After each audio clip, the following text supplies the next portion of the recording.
بٹو گے تو کٹو گے، میں بھی کہتا ہوں کہ بٹو گے تو کٹو گے۔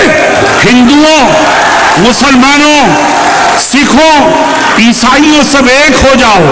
جب اس ملک میں رہنے والے سب ایک ہو جائیں گے تو فرقہ پرستوں کا منہ کالا ہوگا اور یہ ملک امن و امان کا گہوارہ بنے گا۔ آج الرحمن الرحیم،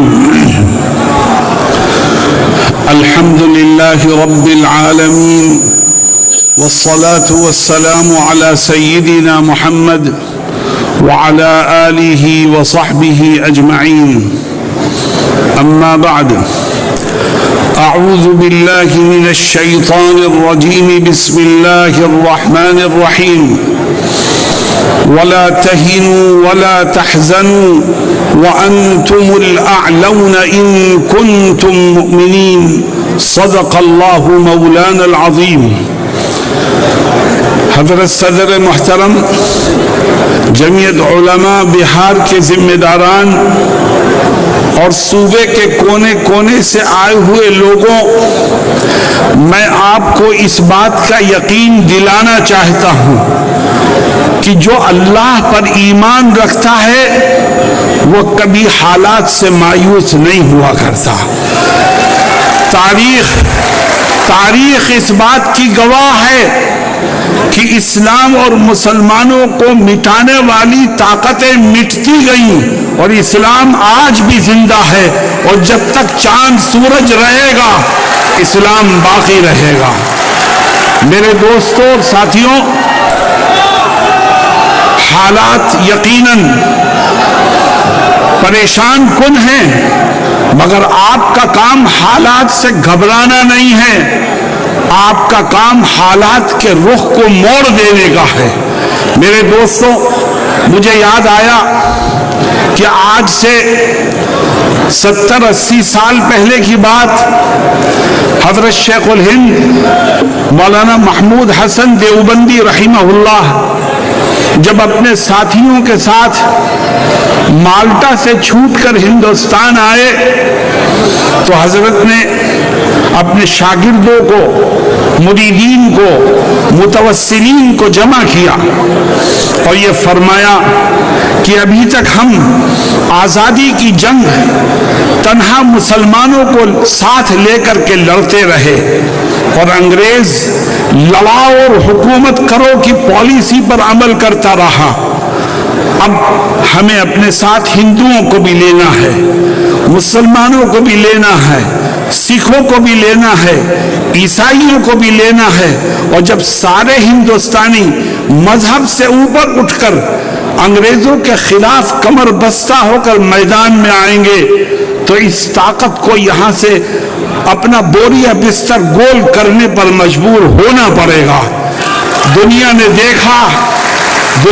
دیکھا کہ وہ حکومت کہ جس کے اقتدار میں سورج نہیں غروب ہوا کرتا تھا، جب ہندو مسلم اتحاد کے ساتھ اس کے خلاف قدم بڑھانے لگے اور آگے بڑھ کے اس کا مقابلہ کرنے لگے، ہندوستانیوں نے قومی حیثیت سے، مذہب سے اوپر اٹھ کر جب انگریزوں کا مقابلہ کیا تو انگریز جیسی طاقت کو بھی یہاں سے جانے پر مجبور ہونا پڑا۔ میں نے گزشتہ دنوں کچھ سیاسی پارٹیوں کے فرقہ پرست لیڈروں کی زبان سے ایک نعرہ سنا ہے، میں اس نعرے کو صحیح سمت دینا چاہتا ہوں۔ وہ کہتے ہیں کہ بٹو گے تو کٹو گے، میں بھی کہتا ہوں کہ بٹو گے تو کٹو گے۔ ہندوؤں، مسلمانوں، سکھوں، عیسائیوں سب ایک ہو جاؤ۔ جب اس ملک میں رہنے والے سب ایک ہو جائیں گے تو فرقہ پرستوں کا منہ کالا ہوگا اور یہ ملک امن و امان کا گہوارہ بنے گا۔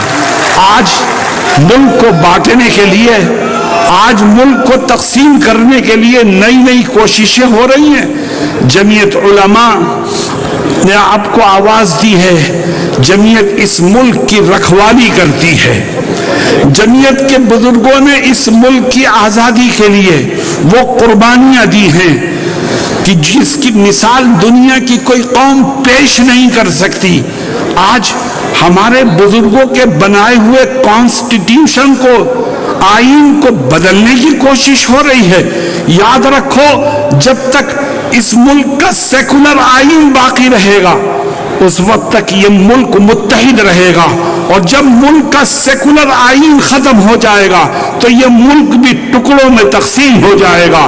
اور آؤ ہم طے کریں کہ ہم اپنے بزرگوں کے بنائے ہوئے سیکولر آئین کو تبدیل کرنے کی کسی کوشش کو کامیاب نہیں ہونے دیں گے. میرے دوستوں اور ساتھیوں، قومی یکجہتی کا پیغام جمعیت علماء ہمیشہ دیتی ہے، اور وہ یہ کہتی ہے کہ مسلمانوں اسلامی اخلاق اور کردار کے ذریعے سے غیروں کو اپنانے کی کوشش کرو. جس دین و دھرم کو ہم ماننے والے ہیں اس میں ایک دوسرے کا احترام کرنا، ایک دوسرے کو معاف کرنا، ایک دوسرے کے ساتھ حسن سلوک کرنا، اس کی بڑی اہمیت ہے. اس لیے ہمیں اس ملک کو ہمیشہ جوڑنے کی کوشش کرنی چاہیے. وہ طاقتیں جو نبی کریم صلی اللہ علیہ وسلم کی شان میں گستاخیاں کر کے مسلمانوں کا دل دکھانے کی کوشش کرتی ہیں، ہم ان طاقتوں کو یہ بتانا چاہتے ہیں کہ ہم اپنی ہر چیز قربان کر سکتے ہیں مگر اپنے نبی کی ناموس کا سودا نہیں کر سکتے. میرے دوستوں اور ساتھیوں، جہاں تک ہو سکے گا ہم نبی کریم علیہ السلام کی عزت و ناموس کی حفاظت کرتے ہیں اور انشاءاللہ آخری دم تک کرتے رہیں گے. میرے دوستوں اور ساتھیوں، ابھی آپ نے ایک تجویز سنی اوقاف سے متعلق. میں نے دلی میں بھی کہا، آپ سے بھی کہتا ہوں کہ اوقاف یہ کس کا سرمایہ ہے؟ یہ ہمارے بزرگوں کا سرمایہ ہے. یہ اوقاف ہمارے بزرگوں کی دین ہے. کسی نے زمین وقف کی ہے مسجد کے لیے، کسی نے زمین وقف کی ہے مدرسے کے لیے، کسی نے زمین وقف کی ہے قبرستان کے لیے، کسی نے زمین وقف کی ہے غریبوں اور بیواؤں کی مدد کے لیے. یہ ہمارے بزرگوں کا سرمایہ ہے. آؤ ہم اعلان کریں کہ ہم اپنے اس بزرگوں کے سرمایہ کو خود استعمال کریں گے، کسی کو اس میں دخل دینے کی اجازت نہیں دیں گے. ہمارے بزرگوں کا سرمایہ ہے، ہم اس کی حفاظت کریں گے، ہم اس سے فائدہ اٹھائیں گے، ہم اس کو استعمال کریں گے. ہاں، اگر کسی جگہ کوئی وقف پراپرٹی کا غلط استعمال کرتا ہے تو حکومت اب قانون کے مطابق اس کے خلاف کارروائی کرے. وہ مجرم ہے، اس کو سزا دے. لیکن قانون وقف پراپرٹی کے سلسلے میں کوئی ترمیمی بل لانا، اس کو ہم یہ سمجھتے ہیں کہ یہ ترمیمی بل در حقیقت وقف پراپرٹی کے غلط استعمال کو قانونی جواز دینے کی کوشش ہے، جس کو کبھی کامیاب نہیں ہونے دیا جائے گا انشاءاللہ. میرے دوستوں اور ساتھیوں، مدارس کے سلسلے میں بھی بات آپ نے سنی. حقیقت یہ ہے کہ آج اگر یہ دیش آزادی کا سانس لے رہا ہے تو یہ انہی مدارس سے نکلے ہوئے جیالوں کی قربانیوں کا نتیجہ ہے. اگر ہمارے بزرگ اور دارالعلوم دیوبند کے اکابر اس دیش کی آزادی کے لیے قربانیاں نہ دیتے تو آج بھی یہ دیش غلامی کی زنجیروں میں جکڑا ہوتا. میرے دوستوں اور ساتھیوں، جمعیت علماء نے آپ کو آواز دی ہے، اور جمعیت کے صدر محترم حضرت مولانا ارشد مدنی مد ظلہ العالی آپ کے سامنے تشریف فرما ہیں. آپ اگر حضرت کی آواز میں آواز ملائیں گے اور جمعیت کے ساتھ کھڑے ہونے کے لیے تیار رہیں گے تو انشاءاللہ جمعیت کی آواز میں قوت پیدا ہوگی، اور جب جمعیت کی آواز میں قوت پیدا ہوگی تو دشمن راہ فرار اختیار کرنے پر مجبور ہوگا. ہم یہ سمجھتے ہیں کہ انشاءاللہ جمعیت نے ماضی میں بھی قوم کی، ملک کی، اسلام کی، مسلمانوں کی خدمت کی ہے، آج بھی کر رہی ہے، اور جمعیت اپنا فریضہ انشاءاللہ مستقبل میں بھی ادا کرتی رہے گی۔ بس آپ اس بات کے لیے تیار ہو جاؤ کہ جمعیت جب بھی آپ کو آواز دے گی آپ قدم سے قدم ملا کر کے اس کے ساتھ کھڑے ہونے کو تیار ہو جائیں گے۔ میں نے شروع میں ایک آیت پڑھی تھی، اللہ رب العزت اس آیت میں کیا فرماتا ہے؟ کہتا ہے وَلَا تَهِنُوا وَلَا تَحْزَنُوا وَأَنْتُمُ الْأَعْلَوْنَ إِن كُنتُم مُؤْمِنِينَ۔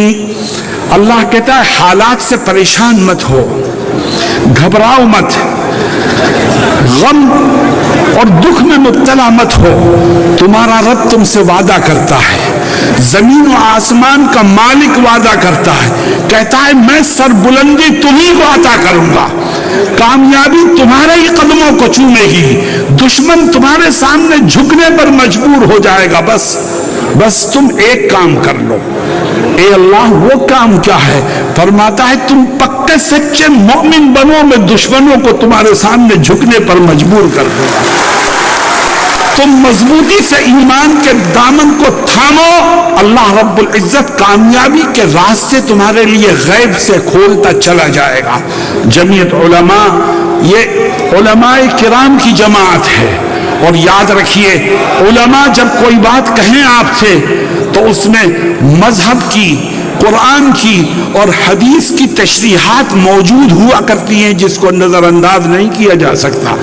آج آپ جوش سے آئے ہیں، پوری قوت کے ساتھ آواز کو بلند کرنے کے لیے آئے ہیں، جمعیت کا یہ پیغام لے کر کے جائیں کہ انشاءاللہ کامیابی آپ ہی کو ملے گی، بس آپ ایمانی تقاضوں پر عمل کرتے ہوئے ہمیشہ اس بات کے لیے تیار رہیں کہ مولانا ارشد مدنی جب آواز دیں گے آپ ان کے قدم سے قدم ملانے کو تیار ہو جائیں گے۔ اللہ رب العزت ہم سب کو صحیح انداز سے سوچنے اور صحیح رخ پر کام کرنے کی توفیق عطا فرمائے۔ وآخر دعوانا ان الحمد للہ رب العالمین۔ جزاک اللہ تقبل اللہ مولانا کے